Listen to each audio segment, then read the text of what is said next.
3-year-old told the bus driver a secret. Mommy shot someone. In a quiet Chicago neighborhood, 2 women who survived domestic violence tried to help each other build better lives. One opened her home to the other and her 4 children, offering shelter when there was nowhere else to go. But on a September morning in 2025, a simple request about household chores triggered an explosion of violence that no one saw coming. What happened in those terrifying minutes would leave one woman fighting for her life in an operating room, 6 children traumatized, and investigators searching for answers to questions that still haunt this case. The weapon was never found. 2 very different stories emerged, and the truth about what really happened that morning remains locked behind competing claims of rage and self-defense.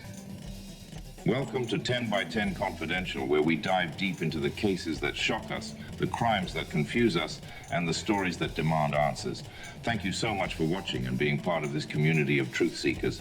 Before we get into today's story, do me a huge favor. Smash that like button, subscribe to the channel if you haven't already, and hit the notification bell so you never miss when we drop our next video.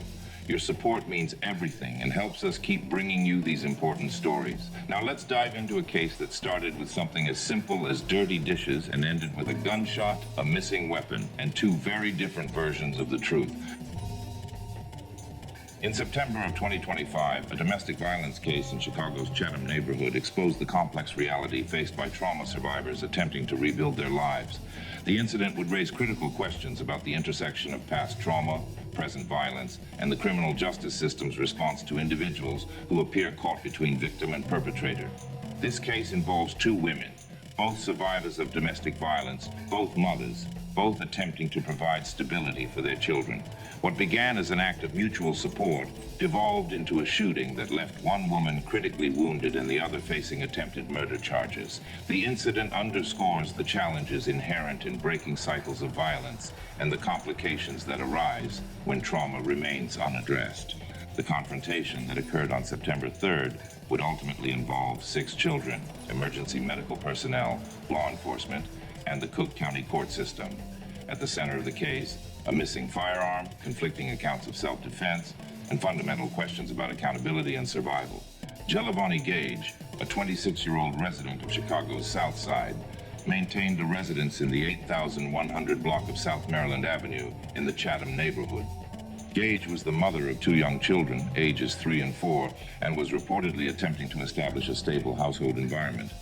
According to court testimony provided by Gage's defense attorney, she encountered a 35-year-old woman through domestic violence support services or related community programming. The exact nature of their initial meeting remains unspecified in court records, but both women had documented histories as domestic violence survivors.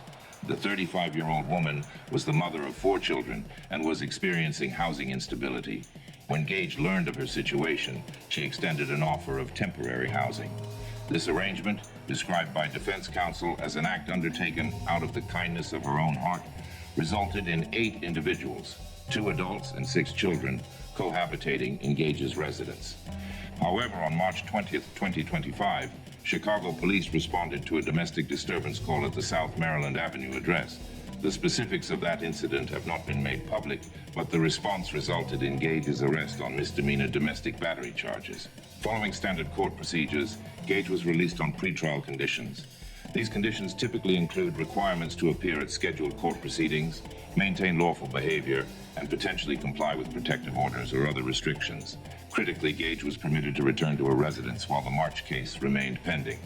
Despite this prior law enforcement intervention, the living arrangement between Gage and her roommate continued for approximately 6 months following the March arrest. On the morning of Wednesday, September 3rd, 2025, the household was preparing for a typical weekday. 6 children required supervision and preparation for educational activities.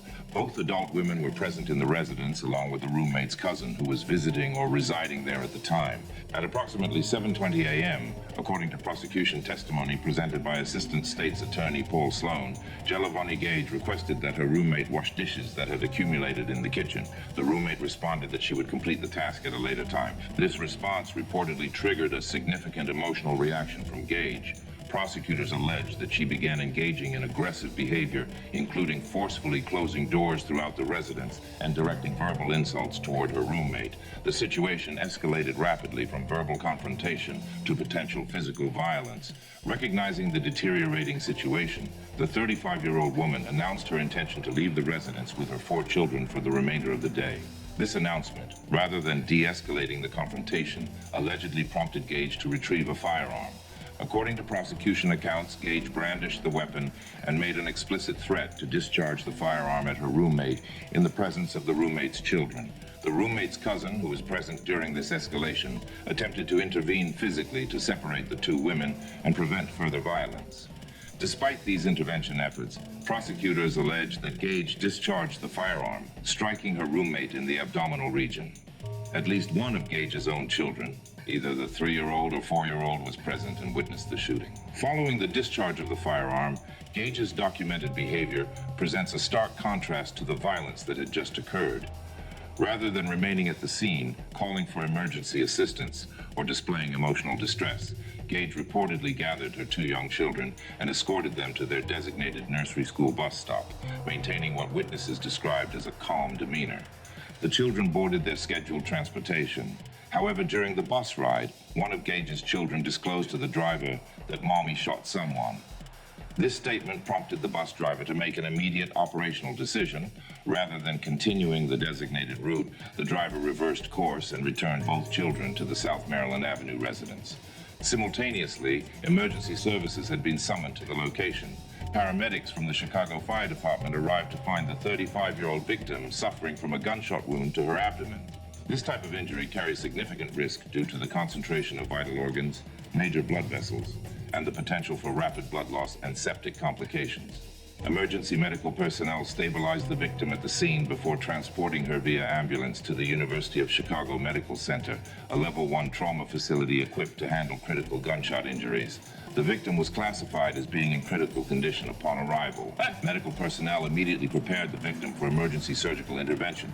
Trauma surgeons worked to control hemorrhaging, assess organ damage, repair perforations, and prevent infection. The victim survived the surgical procedure, and her condition was subsequently stabilized, though the long-term physical and psychological impacts of such an injury are typically substantial. Law enforcement response was coordinated through the Chicago Police Department. Officers secured the crime scene and initiated a search for the firearm used in the shooting. Despite thorough examination of the residence and surrounding area, no weapon was recovered. The location and ownership of the firearm remain undetermined. At approximately 7:50 a.m., approximately 20 minutes following the reported shooting, officers took Jelavonni Gage into custody at the residence. She was transported to a police facility for processing and formal charging procedures. On September 4th, 2025, Area 2 detectives continued their investigation. This involved documenting the crime scene, collecting physical evidence, interviewing witnesses, including the roommate's cousin and the nursery school bus driver, and obtaining medical documentation from treating physicians. On September 5th, the Cook County State's Attorney's Office filed formal charges against Jelavonni Gage. 1 count of attempted first-degree murder and 1 count of aggravated battery with a deadly weapon. Both charges carry substantial potential prison sentences under Illinois statutes. Later that day, Gage appeared before Judge James Costello for a detention hearing. During this proceeding, Assistant State's Attorney Paul Sloan characterized the incident as an unprovoked attack, arguing that Gage lost her temper over a minor domestic disagreement and responded with potentially lethal force. Sloan described the actions as very merciless and callous. Assistant Public Defender Claire Bullington presented an alternative narrative, asserting that Gage acted in self-defense after her roommate allegedly brandished a firearm first. Bullington emphasized that Gage had provided housing assistance to the victim and characterized the incident as a defensive response to a genuine threat. Judge Costello ordered Gage detained without bond, stating that she posed a danger to the victim and to anyone else who gets her temper out of line.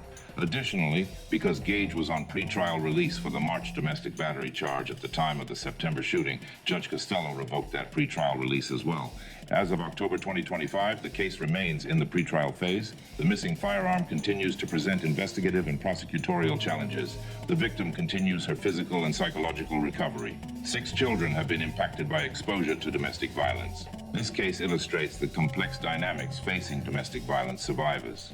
Both women had experienced trauma. Both were attempting to establish safe environments for their children.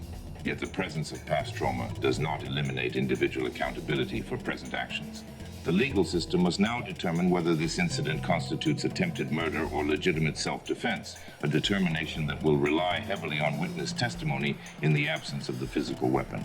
The case serves as a reminder of the importance of trauma-informed support services, the challenges of cohabitation among individuals with violence histories, and the critical need for intervention before conflicts escalate to potentially lethal outcomes. And that's where the story stands today.